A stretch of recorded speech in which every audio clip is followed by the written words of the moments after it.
गर्मी की छुट्टियों में मैं रहतलम आ जाती अपने पापा के यहाँ। घर में छुट्टियों में बहुत पाबंदियाँ रहती थी ना, और इधर पापा तो ऑफिस चले जाते तो आराम से काम करती, और घर पे अकेले रहने में बड़ा आनंद रहता। एक तो खाली दिमाग शैतान का घर। हेलो दोस्तों, मैं हूँ नेहा वर्मा और आज मैं आपको मेरी ज़िंदगी की एक कहानी लेकर आई हूँ।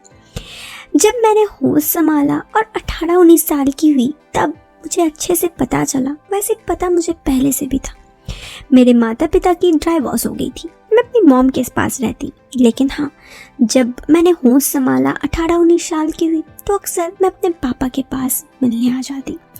वो अकेले रहते।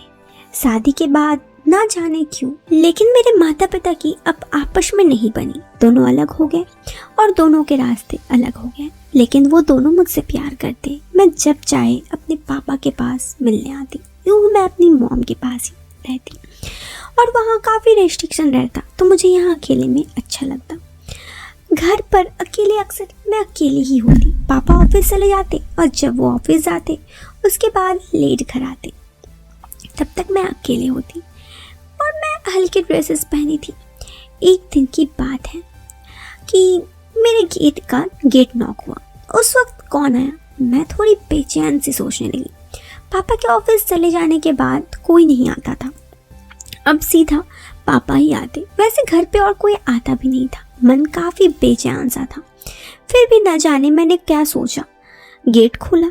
ओह, ये तो पापा के जूनियर रवि हैं। हेलो। वो नजरें झुकाए कहा, वो मिस्टर वर्मा है क्या? सो सॉरी, आपने आने में लेट कर दी। वो तो चले गए ऑफिस। एक्चुअली मैं उनका ऑफिस गया था, तब वो नहीं थे। एक्चुअली हाँ, वो ऑफिस जाने से पहले कुछ काम भी था तो पहले ही वो चले गए। वो अपने आप को बड़ी ही अजीब महसूस कर रहे थे। उन्हें सामान्य करने के लिए मैंने कहा कि एक काम कीजिए, आप घर के अंदर आ जाइए, हम चाय बनाते हैं। वो ना नुकुर करने लगा, लेकिन मैं उसे कमरे में ले गई और उसे बैठने के लिए कहा।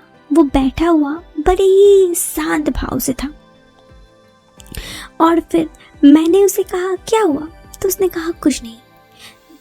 10 मिनट के बाद मैं चाय लेकर उसके पास गई। हम दोनों का बातचीत शुरू हुआ।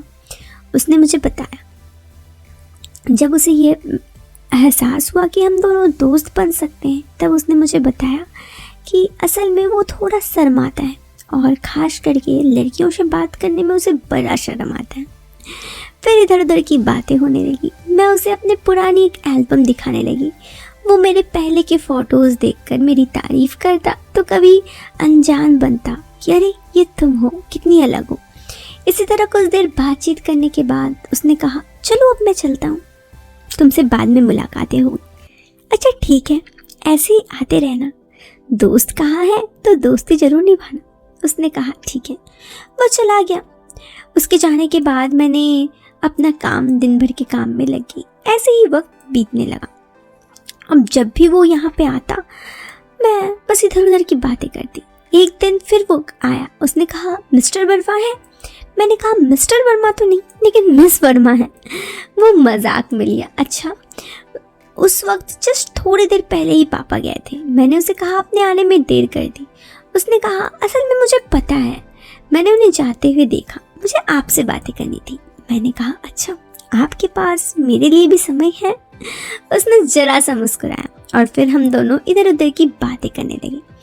मैंने उसके लिए पहले कॉफ़ी ले आई। फिर उसने मुझे कहा कि नेहा। मैंने कहा हाँ बताओ। उसने कहा तुम्हें मैं कैसा लगता हूँ? मैंने कहा कैसे लगते हो मतलब कुछ? उसने कहा ऐसे ही। मैंने कहा अच्छे लगते हो, और क्या। इधर उधर की बातचीत के बाद वो जाने ही वाला था। मैंने उसे तुरंत कहा कुछ कहना चाहते हो? वो मेरी आंखों की तरफ देखा तो मैं भी उसकी आंखों की तरफ देखी। तुरंत ही वो घुटनों में बैठ गया। मैं थोड़ा शर्माई और जाने लगी तो उसने मेरे हाथों को पकड़ा और कहा रुको, मैं तुम्हें ये कहने ही आया था। मैंने कहा हाँ बताओ। उसने कहा कि नेहा आई लव यू। उस दिन जब मैंने तुम्हें पहली बार देखा, मुझे बहुत शर्म आई थी तुमसे बात करने के लिए, लेकिन जब मेरी तुमसे बात हुई मुझे रियलाइज़ हुआ वो तुम ही हो जिसे मैं प्यार करता हूँ। मैंने उसकी आंखों में देखा, मेरी आंखों से हाँ का अनुभव जैसे ही हुआ वो मेरे पास आया और फिर हम दोनों में मैंने कहा मैं इसके लिए तैयार नहीं हूँ, लेकिन मेरे वो आंखों में देख रहा था और हम कब कहाँ पहुँच गए पता ही नहीं चला। उसने फट से मुझे कहा आई लव यू, मैंने भी आई लव यू। फिर प्यार की इस उम्र में हम समझ ही नहीं पाए कि क्या से क्या हो गया, मैं कब उसके इतने करीब आ गई। जब होश आया तो हम बेडरूम में थे। मैंने उसे कहा अब चले जाओ। उसने कहा ठीक है, अपना नंबर तो दे दो। मैंने उसका नंबर दे दिया। उसके बाद जितना दिन मैं वहाँ रही, पापा के जाने के बाद रवि आता, मुझसे मिलता और फिर वापस चला जाता।